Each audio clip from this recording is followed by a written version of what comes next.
ॐ अज्ञानातिमिरान्धस्य ज्ञानाञ्जनशलाकया चक्षुर्मीलितं येन तस्मै श्रीगुरवे नमः। श्रीचैतन्यमनोभीष्टं स्थापितं येन भूतले स्वयं रूपा कदा मह्यं ददाति स्वप्नदादिकं। नमो विष्णुपादाय कृष्णपृष्ठाय भूतले श्रीमते भक्तिवेदान्त स्वामिनिति नामिने। नमस्ते सरस्वती देवी गौरवाणी प्रचारिणे निर्विशेष शून्यवादी पाश्चात्यदेशधारिणे। वाञ्छाकल्पतरुभ्यश्च कृपा सिन्धु एव च पतितानां पावनेभ्यो वैष्णवेभ्यो नमो नमः। जय श्री कृष्ण चैतन्य प्रभु नित्यानंद श्री अद्वैत गदाधर श्रीवासादि गौरभक्तवृंद। हरे कृष्ण कृष्ण कृष्ण हरे हरे राम राम राम हरे हरे। जय श्री प्रभुपाद की जय। प्रभु जी को अशेष धन्यवाद जे मते बद्ध जीव को किसी भगवद्गीतार श्लोक कहवा सुजोग देइछन्ति। आ समस्त उपस्थित मोर डिवोटी मानक मोर धन्यवाद प्रणाम। ओम नमो भगवते वासुदेवाय। श्लोक नंबर 34 2 नंबर चैप्टर अकृत्यम चापि भूतानि कथयिष्यन्ति ते अव्ययाम संभावितस्य कीर्ति सकीर्तिर्मरणात् अतिरिच्यते।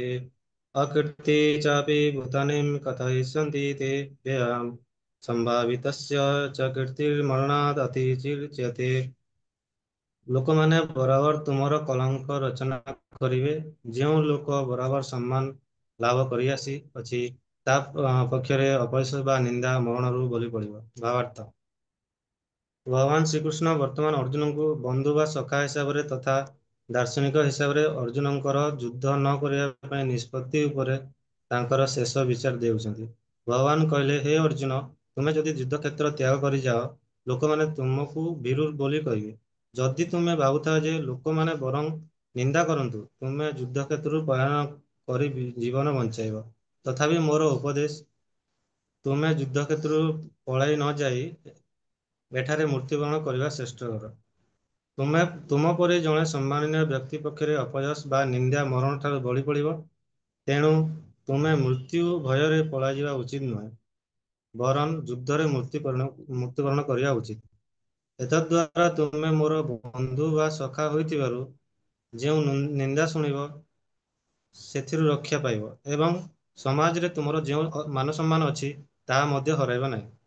ତେଣୁ ଭଗବାନଙ୍କର ଅର୍ଜୁନଙ୍କ ପ୍ରତି ଶେଷ ନିଷ୍ପତ୍ତି ହେଲା ପଳାଇ ନ ଯାଇ ବରଂ ଯୁଦ୍ଧ କ୍ଷେତ୍ରରେ ପ୍ରାଣ ତ୍ୟାଗ କରିବା ଉଚିତ। ଏଠାରେ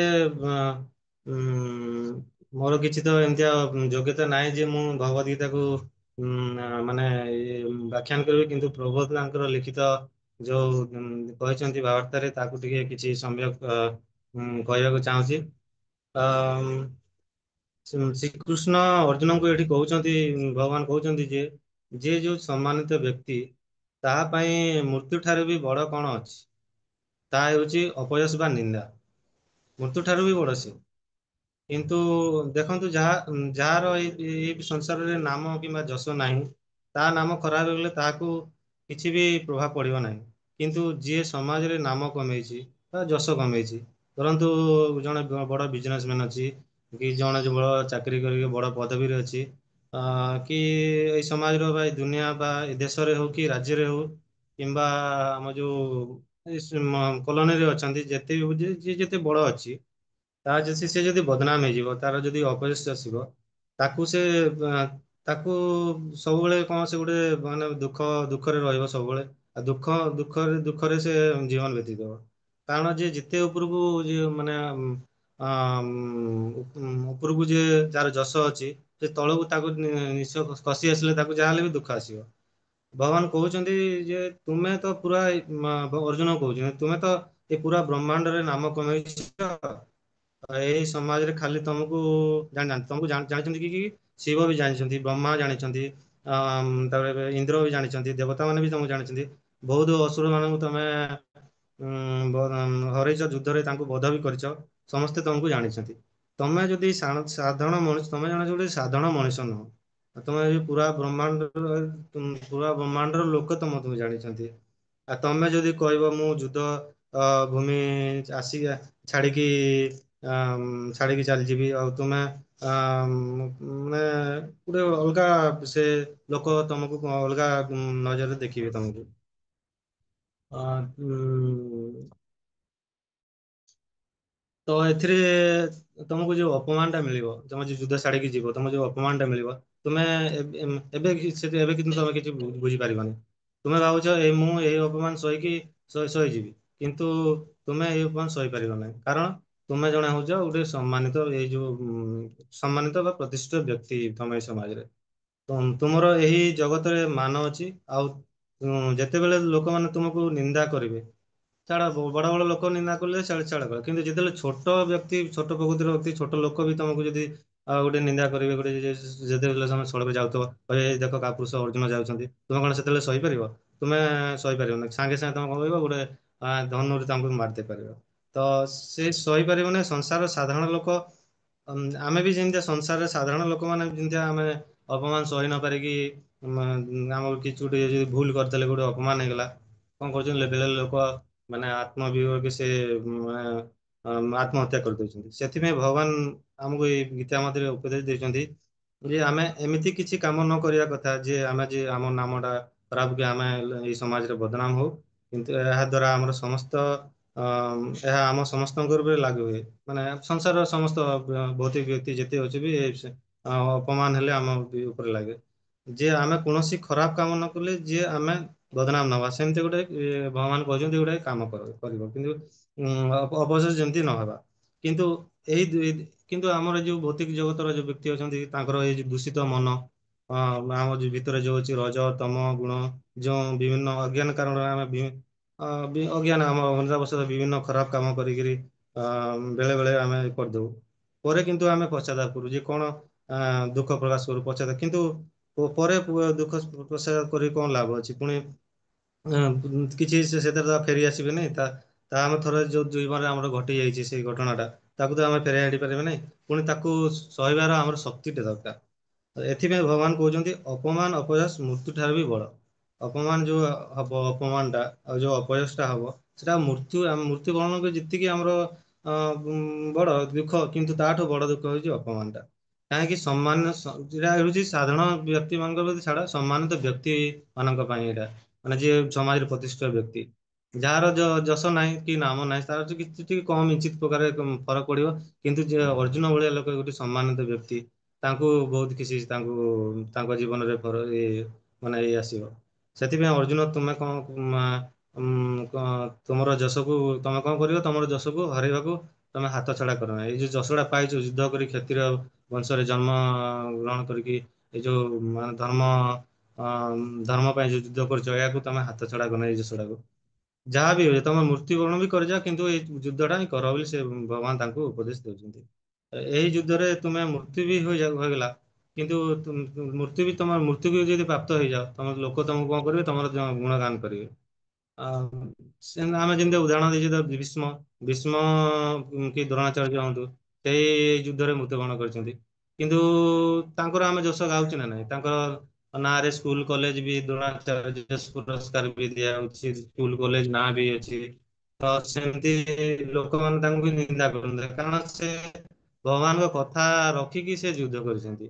ମାନେ ସେ ତାଙ୍କ ମଜବୁରି ଥିଲା ଯେ ସେ ଅର୍ଜୁନଙ୍କ ମାନେ ବିପକ୍ଷରେ ସେ ଦୁର୍ଜନଙ୍କ ପାଖରେ ଛିଡା ତାଙ୍କର ବି ମଜବୁରି ଥିଲା। କିନ୍ତୁ ସେ କଣ କରିଥିଲେ? ଶ୍ରୀକୃଷ୍ଣଙ୍କ କଥା ଭୀଷ୍ମ ରକ୍ଷା କରିଥିଲେ। ତାଙ୍କର ଇଚ୍ଛା ଥିଲା କୃଷ୍ଣଙ୍କର ଯେ ସେ ଅର୍ଜୁନଙ୍କ ବିପକ୍ଷରେ ଯୁଦ୍ଧ କରିବା ପାଇଁ। ତ ସେମାନେ ଯୋଉ ହାରିଗଲେ, ତାଙ୍କର ବି ନାମ ଥିଲା ସେଟା ଏହା ହେଉଛି ତମେ ସେ ଅର୍ଜୁନ କହୁଛନ୍ତି ଏହା ଗୋଟେ ଧର୍ମ ଯୁଦ୍ଧ। ମାନେ ଏଥିରେ ତମେ ହାରିଯାଅ କି ଜିତି ଯାଅ, ମାନେ ଏହା ଭିତରେ ତମେ ହାରିଗଲେ ବି ତମର ଲାଭ ଅଛି। ତାପରେ ତାପରେ ଜିତିଲେ ବି ତମର ଲାଭ ଅଛି, କାରଣ ତୁମର ଏହା ହଉଛି ଡ୍ୟୁଟି, ତମର ଏଇ କ୍ଷତ୍ରିୟ ଧର୍ମ। ତାପରେ ଏଥିପାଇଁ ଆମର ଡ୍ୟୁଟି, ଆଜି ଆମ ଭୌତିକ ଜଗତରେ କଣ ଏଇଟା ଲାଗୁ ହବ? ଏଇ ଯୋଉ ଡ୍ୟୁଟି ଟା ଆମର ଅଛି, ଆମେ ଯୋଉ ଡ୍ୟୁଟି ଟା କରିଛେ ବା ନିର୍ଦ୍ଦେଶନା, ଆମ ଡ୍ୟୁଟି ଯାହା ଆମର ପ୍ରାଣୀଙ୍କ ଗୁରୁ ନିର୍ଦ୍ଦେଶକ ଅନୁସାରେ ଯୋଉ ଆମେ କରୁଛେ, ଗୁରୁ ଗୁରୁ କଣ କରୁଛନ୍ତି? ଭଗବାନଙ୍କ ନିର୍ଦ୍ଦେଶରେ କାମ କରୁଛନ୍ତି। ପ୍ରାମାଣିକ ଗୁରୁ, ଗୁରୁ ମାନେ ପ୍ରାମାଣିକ ଗୁରୁ। ତାଙ୍କ ଯଦି ଆମେ ଗୁରୁଙ୍କ ନିର୍ଦ୍ଦେଶରେ ଯୋଉ ଆମ କର୍ତ୍ତବ୍ୟ ଅଛି, କର୍ମ ଅଛି, ଆମେ ଯଦି କରିବା, କିଛି ବି ଆମର କିଛି ଅସୁବିଧା ହବନି କି ଆମର ଅଶୁଭ ବି ହବନି। ଭଗବାନ କୃଷ୍ଣଙ୍କର ଗୋଟେ ନାମ ଅଛି, କି ଆମେ ଜାଣିଛେ, ସମସ୍ତେ ଜାଣିଛେ। ହରି ମାନେ କଣ? ହରି ମାନେ ସମସ୍ତଙ୍କୁ ହରଣ କରନ୍ତି। କଣ ହରଣ କରନ୍ତି? କଣ ହରଣ କରନ୍ତି? ଆମର ଦୁଃଖଟା ହରଣ କରନ୍ତି। ସେ ସମସ୍ତ ଭକ୍ତଙ୍କର ଦୁଃଖ ହରଣ କରନ୍ତି, ତାଙ୍କୁ ସେଥିପାଇଁ କହୁଛେ ଆମେ ହରି। ଯାହାକି ଯାହା ବି ଆମର ଜୀବନରେ ଅଶୁଭ, ମାନେ ଅଶୁଭ ଆସୁ, କି କିଛି ଗୋଟେ ପ୍ରକାର ଦୁଃଖ ଆସୁ, ସେ ତାକୁ ସେ ହରଣ କରନ୍ତି। ପ୍ରଥମେ ପ୍ରଥମେ ଲାଗିବ କି ଆମେ ଯେତେବେଳେ ଭକ୍ତିରେ ଫାଷ୍ଟ ଏଣ୍ଟ୍ରି କରିବା, ପ୍ରଥମେ ପ୍ରଥମେ ଲାଗିବ ଯେ ଆମକୁ ଆମର ମାନେ ଆମ ପାଖରେ କିଛି ଗୋଟେ କ୍ଷତି ହେଲା ଭଳିଆ ଲାଗିବ। କିନ୍ତୁ ସେମିତିଆ ପାଣ୍ଡବଙ୍କ ମଧ୍ୟରେ ବି ସେମିତିଆ ହେଇଥିଲା, ଯେ ପାଣ୍ଡବ ତାଙ୍କର ବନ୍ଧୁ ହେଇକି ବି ସେ ତାଙ୍କୁ ବନବାସ ଭୋଗିବାକୁ ପଡିଥିଲା। ତାଙ୍କର ସେ ସଖା ହେଇକି ବି ତାଙ୍କୁ ବନବାସ ନେଲେ। ମାନେ ଏଇ ଶିକ୍ଷା ଦଉଛନ୍ତି ଭଗବାନ ଆମକୁ, ଯେ ଏଇ ପାଣ୍ଡବଙ୍କ ମାଧ୍ୟମରେ ଯେ ଭଗବାନ ଆମକୁ ଶିକ୍ଷା ଦଉଛନ୍ତି କଣ କି, ଆମର ଯୋଉ କିଛି ଯୋଉ କର୍ମ ଅଛି, ଯୋଉ ଆମେ ଯୋଉ କରୁଛେ ଭୌତିକ ଜଗତରେ, କଣ କରୁଛନ୍ତି ଭଗବାନ, କଣ ଆମକୁ ଯୋଉ ଧର କେତେ ଆମର ବହୁତ ପ୍ରକାର ଅସୁବିଧା ଅଛି, 10ଟା ଆମର ଅସୁବିଧା ହେଲା କି 10 ପ୍ରକାର କ୍ଷତି ହେବାର ଥିଲା, କିନ୍ତୁ ଭଗବାନ କଣ କରୁଛନ୍ତି ଆମକୁ ସେଥିରୁ 9ଟା କି 10ଟା, 8ଟା କି 9ଟା କାଟି ଦେଉଛନ୍ତି, ଗୋଟିଏ କ୍ଷତି ରଖୁଛନ୍ତି। ଗୋଟିଏ ଯାହାହେଲେ ବି ସେ ରଖିବେ, କାରଣ ସେ କାରଣ ଆମେ ସବୁ ଯଦି ଆମର ଯଦି କ୍ଷତି ଗୁଡାକ ସବୁ ହେଇଯିବ, ଆମର ଯଦି ଆମ ଯୋଉ ଜୀବନ ଯାତ୍ରାଟା ଯଦି ପୁରା ସୁଗମ ପଥରେ ପୁରା ନିଟ୍ ଆଣ୍ଡ କ୍ଲିନ୍ ହେଇଯିବ, ତ ଆମେ ଭଗବାନଙ୍କୁ ମାନିବାନି, ସେତେବେଳେ ଆମେ ଗୋଟେ ଅଲଗା ଲାଇନ ରେ ଚାଲିଯିବା। ସେଥିପାଇଁ ସେ ଗୋଟେ କ୍ଷତି ରଖୁଛନ୍ତି, କାହିଁକି ସେ ଆମକୁ ମୋଟିଭେସନ ମିଳିବ। ତ ଆଉ ଗୋଟେ ଉଦାହରଣ ଆମେ ଜାଣିପାରିବା ଯେ ଯଦି ଆମେ ନୂଆ ନୂଆ ଗାଡି ଶିଖୁଛେ, କଣ କରୁଛେ ଆମେ ଗୋଟେ ଗୋଟେ ଖାଲି ପଡିଆରେ ଗୋଟେ ଫିଲ୍ଡରେ ଯାଇକି ଶିଖୁଛେ। କିନ୍ତୁ ଯଦି ଆମେ ଅଜ୍ଞାନ ବଶତଃ କାହା କଥା ନ ଶୁଣିକି ଆମେ ଯଦି ହାଇୱେରେ ଗାଡି ଚଲେଇବା, ତ କଣ ହବ? ଆମର ଗୋଟେ ଆକ୍ସିଡେଣ୍ଟ ହବ, କିଛି ଗୋଟେ କ୍ଷତି ହବ। ତ ସେହିପରି ଆମର ମାନେ କଣ କି, ଆମର ଯୋଉ ଆମେ ଏଇଠି ଶିଖିବାକୁ ପାଉଛେ ଯେ ଆମେ ଗୁରୁଙ୍କ ବିନା ନିର୍ଦ୍ଦେଶରେ କିଛି ଆମେ ଜୀବନ ଯାତ୍ରା କରୁଛେ, ଜୀବନର ଯୋଉ କର୍ତ୍ତବ୍ୟ ଗୁଡା କରୁଛେ, ଗୁରୁଙ୍କ ନିର୍ଦ୍ଦେଶରେ ହିଁ କାମ କରିବା, ତାଙ୍କ ନିର୍ଦ୍ଦେଶରେ କାମ କରିବା। ସେମିତିଆ ଗୋଟେ ଉଦାହରଣ ଆମର ସରକାର ଯେମିତିଆ ଯୋଉଠି ଗୋଟେ ହମ୍ସ ଗୁଡାକ ରଖିଛନ୍ତି, ମାନେ ରାସ୍ତାରେ ହମ୍ସ ଗୁଡାକ, ତାଙ୍କ ଗୋଟେ ନିୟମ ଅଛି, ସ୍ପିଡ ବ୍ରେକର, ମାନେ ଜଣେ ବ୍ୟକ୍ତି ଅମାନିଆ ସ୍ପିଡ ରେ ଯାଉଛି, ହମ୍ସ ମାନେ ସ୍ଲୋ କରିବା ବାଧ୍ୟ। ସେମିତି ଆମ ଜୀବନ ଯାତ୍ରାରେ ଶ୍ରୀକୃଷ୍ଣ ମଧ୍ୟ ଗୋଟେ ଗୋଟେ ବିପଦ କିମ୍ବା ଇଏ ସେ ମାନେ ଦିଅନ୍ତି କ୍ଷତି କରିବା ପାଇଁ, ଗୋଟେ ସବୁ ଦେବେ ନାହିଁ, କେତେବେଳେ ଆଗ କରି ଗୋଟେ ହେଲେ ସେ ଆମ ଜୀବନ ଉପରେ ଲଗେଇବେ, କାହିଁକି ଆମେ ତାଙ୍କ ଶରଣାଗତି ହେଇକି ସବୁବେଳେ ରହିବା। ଭଗବାନ ଅର୍ଜୁନଙ୍କୁ ଆଉ ବି କହୁଛନ୍ତି ଏଠି ଯେ ତୁମେ ତମର ତ ନାମ ଖରାପ ହବ, ଯୁଦ୍ଧ ଛାଡିକି ପଳାୟନ କରି ତମର ତ ନାମ ଖରାପ ହବ, କିନ୍ତୁ ମୋର ନାମଟା ବି ଖରାପ ହେଇଯିବ, କାରଣ ମୁଁ ଦଉଛି ତମର ପ୍ରଭୁ, ତମର ବନ୍ଧୁ, ମୋ ନାମ ତମ ଦ୍ଵାରା ହିଁ ମୋ ନାମଟା ବି ଇଏ ହେଇଯିବ। ତାପରେ ସେ ଆହୁରି କହୁଛନ୍ତି ଯେ ଯୁଦ୍ଧ ପରେ ତୁମକୁ ଯଦି ବିଜୟ ମିଳୁ କି ନ ମିଳୁ, ତମେ ଯୁଦ୍ଧକୁ ଯଦି ଯୁଦ୍ଧରୁ ଯଦି ପଳାୟନ କରିବ, ତମକୁ ଲୋକ କହିବେ କାପୁରୁଷ ଗୋଟେ ଲକ୍ଷଣ କହିବେ, ଏଇଟା ଗୋଟେ କାପୁରୁଷ ଲୋକ। ଜୀବନରେ ଯଦି ମଧ୍ୟ ଆମେ ଯଦି ଯେତେ ବି ଯଦି ସଙ୍କଟ ଆସେ, ବେଳେ ବେଳେ ଆମେ ମଧ୍ୟ ଗୋଟେ କେଉଁ କାର୍ଯ୍ୟ ଆମର ଏମିତିଆ ବି ଗୋଟେ ଅର୍ଜୁନ ଯେମିତିଆ ଗୋଟେ ଧର୍ମ ସଙ୍କଟରେ ପଡିଛନ୍ତି, ଯେ ମୁଁ ମୋ ଆତ୍ମ ସ୍ୱଜନକୁ ମାରିବି କି ନା ମାରିବି ନାହିଁ, ଗୋଟେ କି କଣ କି ବୋଲେ ମୋର ଗୋଟେ ମାନେ ତାଙ୍କୁ ହତ୍ୟା କରିଲେ ଗୋଟେ ପାପ ହବ, କିନ୍ତୁ ଏପଟେ ଯଦି ମୁଁ ଯୁଦ୍ଧ ନ କରିବି, ମୋର ଗୋଟେ ଅପଯଶ ହେଇଯିବ, ଗୋଟେ କୀର୍ତ୍ତି କ୍ଷନ ହେଇଯିବ, ତ ସେ ଗୋଟେ ଧର୍ମ ସଙ୍କଟରେ ପଡିଯାଇଛି। ଆମେ ବି ସେମିତିଆ ଆମ ଜୀବନରେ ଗୋଟେ ମାନେ ଧର୍ମ ସଙ୍କଟରେ ପଡିଛି, ଆମର ଗୋଟେ ଏମିତିଆ ଗୋଟେ ଟାଇମ ଆସେ ଯେ ଆମେ କଣ କରିବା, ମାନେ ସେ କୋଉ କାର୍ଯ୍ୟଟା କରିବା, ଏଇ କାର୍ଯ୍ୟ କରିବା ନା ସେଇ କାର୍ଯ୍ୟଟା କରିବା। ତ ସେତେବେଳେ ଆମକୁ ଗୋଟେ ଜଣେଇଦେବା ଦରକାର, କଣ ଆମ ପାଇଁ ଗୋଟେ ମାର୍ଗଦର୍ଶକ ଆସିବାର ଗୋଟେ ଗୁରୁ ଦରକାର, ମାନେ କି ଗୋଟେ ଆମର ପଥ ପ୍ରଦର୍ଶକ କି ମାର୍ଗଦର୍ଶକ ଗୋଟେ ଜଣେ ଦରକାର। ତ ସେଇ ଟାଇମରେ ଆମେ ସେଇ ଯୋଉ ପ୍ରୋବ୍ଲେମ ଟା ହବ, ଅସୁବିଧାଟା ହବ, ସେଇ ଅସୁବିଧାକୁ ସେ ତାଙ୍କର ଯୋଉ ଆଡଭାଇସ ଟା ମାନିକି ଆମେ ସଲ୍ଭ କରିବା ପାଇଁ ଆମକୁ ସହଯୋଗ ହବ। ତ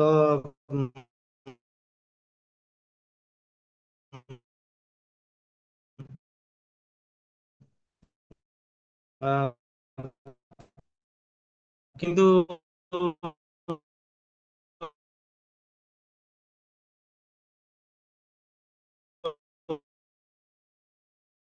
ଅର୍ଜୁନ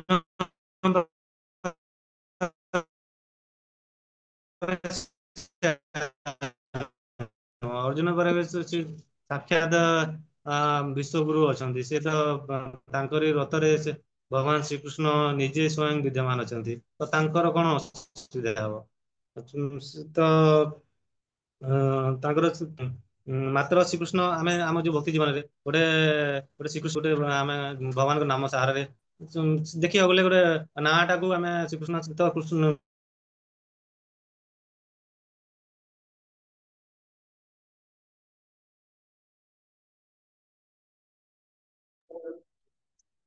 Correction प्रभु इंटरनेट डिस्कनेक्ट ହେଇଗଲା। ହରେ କୃଷ୍ଣ ପ୍ରଭୁ, ଏ ନେଟ୍ ପ୍ରୋବ୍ଲେମ ପଳେଇଲା, ହଁ ଏବେ ଲଗେଇଲି। କ୍ଲିୟର ଶୁଣାଗଲା। କ୍ଲିୟର ଅଛି ପ୍ରଭୁ? ହଁ ଏବେ ଶୁଣାଯାଉଛି। କନକ୍ଲୁଡ କର, ଟାଇମ ହେଲାଣି ବି। ହଁ ଆଜ୍ଞା ଆଜ୍ଞା, କ୍ଲନ୍ କଲ୍ କର। ତ ଆମେ ଏସବୁ ଯୋଉ ଶ୍ରୀକୃଷ୍ଣ ଯୋଉ ଆଡଭାଇସ ଦେଇଛନ୍ତି ଅର୍ଜୁନଙ୍କୁ, ସେ ଅର୍ଜୁନ ନିଜ ଜୀବନରେ ସେଇ ଯୋଉ ଏଇ ଯୋଉ ଭଗବତ ଗୀତାଟାକୁ ଯୋଉ ଜ୍ଞାନ ଆହରଣ କରିକି ସେ ଯୁଦ୍ଧରେ ବିଜେଛନ୍ତି। ସେମିତି ବି ଆମେ ଯଦି ଆମ ଜୀବନ ଯୁଦ୍ଧରେ ଯଦି ବିଜୟ ହେବାକୁ ଚାହୁଁଛେ, ବିଶେଷ କରି ଆମର ଯୋଉ ବାହାର ଶତ୍ରୁକୁ ଆମେ ଲଢି ପାରିବା, ଯୋଉ ବାହାର ଯୋଉଗୁଡା ଶତ୍ରୁ ଅଛି, କିନ୍ତୁ ଯୋଉ ଆମ ଅନ୍ତର ଭିତରେ ଯୋଉ ଶତ୍ରୁ ଅଛନ୍ତି, ଯେମିତି କାମ, କ୍ରୋଧ, ଲୋଭ, ମୋହ, ମାତ୍ସର୍ଯ୍ୟ, ଯୋଉ ଦେଶ ଆମ ଶରୀର ଭିତରେ ଯୋଉ ବାସ କରୁଛନ୍ତି, ସେଇ ଯୋଉ ରାକ୍ଷସ ସ୍ୱରୂପ ଯୋଉ ଆମର ଶରୀର ଭିତରୁ ଯୋଉ ଫମ୍ପା ସବୁ ମାନେ ଶରୀରକୁ ଫମ୍ପା କରିଦଉଛନ୍ତି। ଯଦି ଆମ ଭିତରେ ସେ ଅନର୍ଥକୁ ଯେ ଆମେ ଜିତିବାକୁ ଚାହୁଁଛେ, ଭଗବାନଙ୍କର ଆମେ ନାମ ଜପିବା, ଭଗବାନଙ୍କର କୀର୍ତ୍ତନ କରିବା, ଗୁଣଗାନ କରିବା, ଆଉ ଏଇ ଯୋଉ ଭଗବତ ଗୀତା ଜ୍ଞାନକୁ ଆମେ ଆମ ଜୀବନରେ ଲଗେଇବାକୁ ଚେଷ୍ଟା କରିବା, ଯେ ଆମର କିଛି ଉନ୍ନତି ହଉ। ଭଗବାନ ଅର୍ଜୁନଙ୍କୁ କହୁଛନ୍ତି, ତୁମେ ଯୁଦ୍ଧ କର, ଯୁଦ୍ଧ ଛାଡିକି ପଳାୟନ କରନି, ତୁମେ କ୍ଷତ୍ରିୟ। କ୍ଷତ୍ରିୟ ଧର୍ମ ହଉଛି ଯୁଦ୍ଧ କରି ଅଧର୍ମୀ ମାନଙ୍କୁ ବିନାଶ କରି ସମାଜରେ ଶାନ୍ତି ସ୍ଥାପନ କରିବା। ଆଉ ଏଥିରୁ ଆମେ ଶିକ୍ଷା ପାଇଲେ ଯେ ଆ, ଉମ୍, ଏଇ ଯୋଉ ଶ୍ଲୋକରୁ ଆମ ନିଜର ଯୋଉ କର୍ତ୍ତବ୍ୟ ଅଛି, ଯୋଉ କର୍ତ୍ତବ୍ୟ କରିବା, କିନ୍ତୁ କଣ କରିବା, ଆମ ପ୍ରାଣୀଙ୍କ ଗୁରୁ ନିର୍ଦ୍ଦେଶ ହିସାବରେ କର୍ମ କରିବା, କିନ୍ତୁ କାର୍ଯ୍ୟ କରିବା। ଫାଷ୍ଟ ଆମକୁ ଲାଗିବ କିଛି ଗୋଟେ ଆମର କ୍ଷତି ହଉଛି, କିନ୍ତୁ ନିଶ୍ଚୟ ଆମର ଅଗତି ହବ, ଆମର ନିଶ୍ଚୟ ଭଲ ହବ। ହରେ କୃଷ୍ଣ।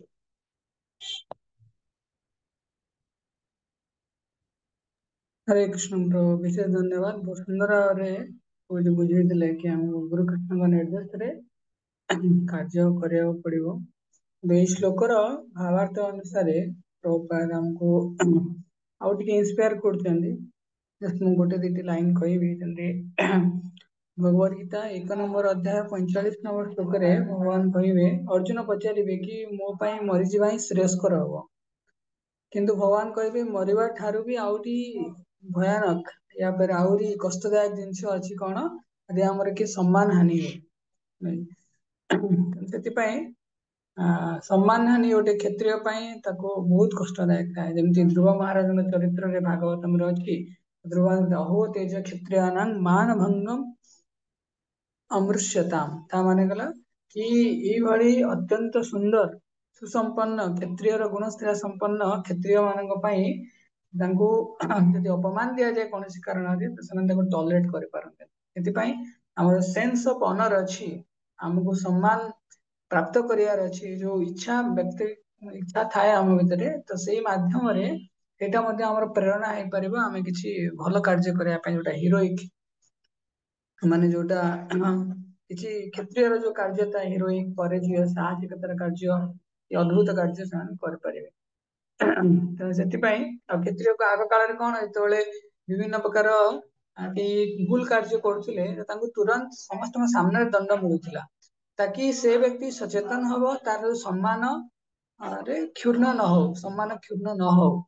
ଆଉ ସେଇଥିପାଇଁ ସମସ୍ତଙ୍କ ସାମ୍ନାରେ କଣ କହ ତାଙ୍କୁ ଦଣ୍ଡ ଦିଆ ହଉଥିଲା। ଯେମିତି ରାଜା ହାତ କାଟି ଯାଉଥିଲେ, କିଏ ଚୋରି କରୁଥିଲେ ଇତ୍ୟାଦି। ଯାହାଦ୍ୱାରା ଅନ୍ୟମାନେ ମଧ୍ୟ ସତର୍କ ହେଇଯିବେ। କାହିଁକି ନା ସମସ୍ତେ ଆମେ କେହି ଅସମ୍ମାନିତ ହବା ପାଇଁ କେହି ଚାହାନ୍ତିନି। ଆଉ ସମ୍ମାନ ପ୍ରାପ୍ତ କରିବା, ଆଉ ଏଇଟା ଆମର ଗୋଟେ କହିପାରିବା, ଆମେ ପଢନ୍ତି ଇଗୋଇଷ୍ଟିକ ନିଡ୍, ଆମର ଫଣ୍ଡାମେଣ୍ଟାଲ ଇଗୋଇଷ୍ଟିକ ନିଡ୍। ଆମେ ସମସ୍ତେ ଚାହାନ୍ତି, ଯେମିତି ଆମ କିଛି ଗୋଟେ ଖରାପ କାର୍ଯ୍ୟ କରନ୍ତି, ତ ଖରାପ ନେଚର ଥିଲେ ଆମେ ଖରାପ କାର୍ଯ୍ୟ କରିଦିଅନ୍ତି। ତ ସେମିତି ଆମ ଭିତରେ ଯଦି ସମ୍ମାନ ପାଇବାର ମଧ୍ୟ ଆଶା ଥାଏ, ତ ସେତେବେଳେ ଆମେ କିଛି ଗୋଟେ ରାଇଟ ଭଲ କାମ କରିଛନ୍ତି, ସମାଜର ସଂସ୍କାର ମୂଳକ କାର୍ଯ୍ୟ କରନ୍ତି, କି ପୁଣ୍ୟ କାମ କରନ୍ତି, ସମାଜର ମାନଙ୍କୁ ସାହାଯ୍ୟ କରନ୍ତି, ଏସବୁ ଜିନିଷ ଆମେ କରନ୍ତି। ତ ସେଥିପାଇଁ ଅର୍ଜୁନଙ୍କୁ ଭଗବାନ ଆଉ ଗୋଟେ ପ୍ଲାନ ଦଉଛନ୍ତି, କି ନିଶ୍ଚୟ ଭାବରେ କି ଆଗରୁ ଭଗବାନ ଅର୍ଜୁନ ପଚାରୁଥିଲେ କି ମୁଁ ମରିଯିବି, ତାହେଲେ ସେଇଟା ମୋ ପାଇଁ ସବୁଠୁ ଭଲ ହବ। ଭଗବାନ କହିଲେ ମରିବା ଠାରୁ ଅସମ୍ମାନିତ ହବା ତାଠୁ ଅଧିକ ଦୁଃଖର କାରଣ ହବ ତୁମ ପାଇଁ। ତୁମର କୀର୍ତ୍ତି ନଷ୍ଟ ହବ। ଯୋଉମାନେ ପ୍ରପାତ କଣ ଲେଖିଲେ, ହଁ ତୁମର କୀର୍ତ୍ତି ନଷ୍ଟ ହବ। ସବୁ ଲୋକମାନେ ତୁମକୁ ନିନ୍ଦା କରିବେ। ନିନ୍ଦାନ ଦୋଷ କୀର୍ତ୍ତନ, ନିନ୍ଦା କଲେ ଅନ୍ୟର ନିନ୍ଦା ମାନେ ଅନ୍ୟ ଦୋଷ କରିବା। ତ ଭଗବାନ ଏଠି କୃଷ୍ଣ ଭଗବାନ କଣ କରୁଛନ୍ତି କି ୟାର ତାକୁ ଗୋଟେ ପ୍ରେରଣା ବୋଲି ଭାବନ୍ତି ଭଗବାନ। କି କୌଣସି ବ୍ୟକ୍ତି ଚାହାନ୍ତିନି ତାଙ୍କର ନିନ୍ଦା ହଉ ବୋଲି, ତାଙ୍କର ଅପଯଶ ହଉ ବୋଲି।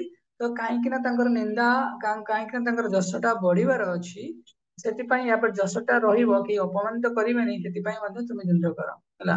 ବହୁତ ଟାଇମରେ ଆମେ କହନ୍ତି ମୁଁ କ୍ଲାସରେ ଫାଷ୍ଟ ହଉଛି, ଆଉ ମୁଁ ଏବେ ପାଠ ପଢିବିନି, ତାହେଲେ ଅଲଗା କି ପିଲା ଫାଷ୍ଟ ହେଇଯିବ, ତ ତାର ନାଁ ଟା ବଢିବ, ତ ମୁଁ ଫାଷ୍ଟ ହେବି।